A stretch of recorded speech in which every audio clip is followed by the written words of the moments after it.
Assalamualaikum warahmatullahi wabarakatuh. Perkenalkan, nama saya Faradiba Aprilia dengan NIM 220405501011 dari jurusan Pendidikan Khusus Fakultas Ilmu Pendidikan Universitas Negeri Makassar angkatan 2022. Di sini saya akan menjelaskan mengenai materi anatomi organ berbicara, proses pembentukan suara, dan mekanisme berbicara. Organ berbicara yang pertama adalah paru-paru. Paru-paru adalah organ pernapasan yang memasuk udara ke sistem vokal. Yang kedua itu trakea. Trakea adalah saluran udara yang menghubungkan tenggorokan dengan paru-paru. Udara melewati trakea saat bernapas dan berbicara. Selanjutnya laring. Laring juga dikenal sebagai kerongkongan. Kerongkongan adalah organ utama yang mengandung pita suara. Pita suara ini bergetar saat udara melewati, menghasilkan suara dasar. Selanjutnya itu rongga mulut. Rongga mulut adalah ruang di dalam mulut yang membentuk suara dengan mengubah bentuk, volume, dan posisi dari rongga ini saat bicara. Selanjutnya rongga hidung. Rongga hidung juga memainkan peran dalam membentuk suara dengan mempengaruhi resonansi dan kualitas suara yang dihasilkan. Kemudian lidah. Lidah membentuk suara dengan mengubah posisi dan bentuknya serta berinteraksi dengan gigi dan rongga mulut. Selanjutnya itu rahang.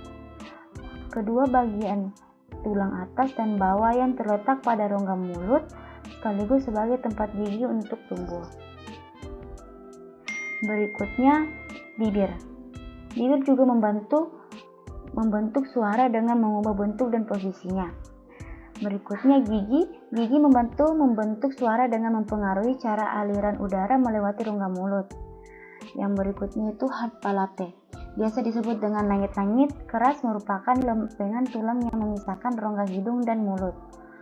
Selanjutnya soft palate. Berfungsi sebagai pemisah antara rongga belakang hidung dan nasofaring.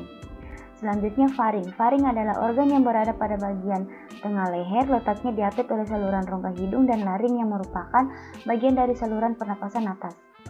Selanjutnya esofagus, otot berbentuk tabung yang menghubungkan tenggorokan dengan lambung.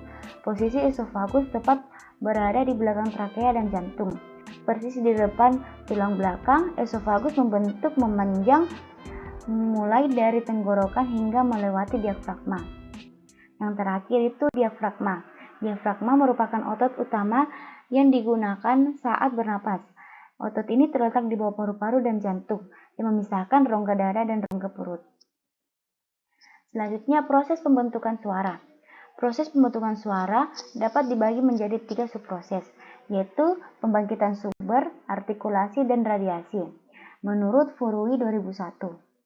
Organ tubuh yang terlibat dalam proses produksi suara meliputi paru-paru, tenggorokan, laring, faring, rongga hidung, dan rongga mulut.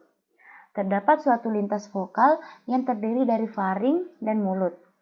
Bentuk lintasan vokal dapat berubah sesuai dengan pergerakan rahang, lidah, bibir, dan organ internal lainnya. Paru-paru mengembang dan mengempis untuk menyedot dan mengeluarkan udara. Udara yang dihembuskan oleh paru-paru keluar melewati suatu daerah yang dinamakan daerah glotal. Pita suara pada keadaan ini bervibrasi menghasilkan berbagai jenis gelombang udara. Udara kemudian melewati lorong yang dinamakan faring. Dari faring, udara melewati 2 lintas, yaitu melalui hidung dan melalui rongga mulut. Lidah, gigi, bibir, dan hidung bertindak sebagai modulator untuk menghasilkan berbagai bunyi yang berbeda. Selanjutnya, mekanisme berbicara. Mekanisme berbicara adalah cara kerja dalam berkata, bercakap, atau berbahasa. Adapun tahap-tahapnya sebagai berikut. Yang pertama, telinga bagian luar. Telinga bagian luar menangkap getaran suara atau bunyi kemudian mengarah suara ke dalam. Berikutnya, telinga bagian tengah. 3 tulang pendengar yaitu martil landasan sangurdi. Meneruskan suara ke koklea atau rumah siput.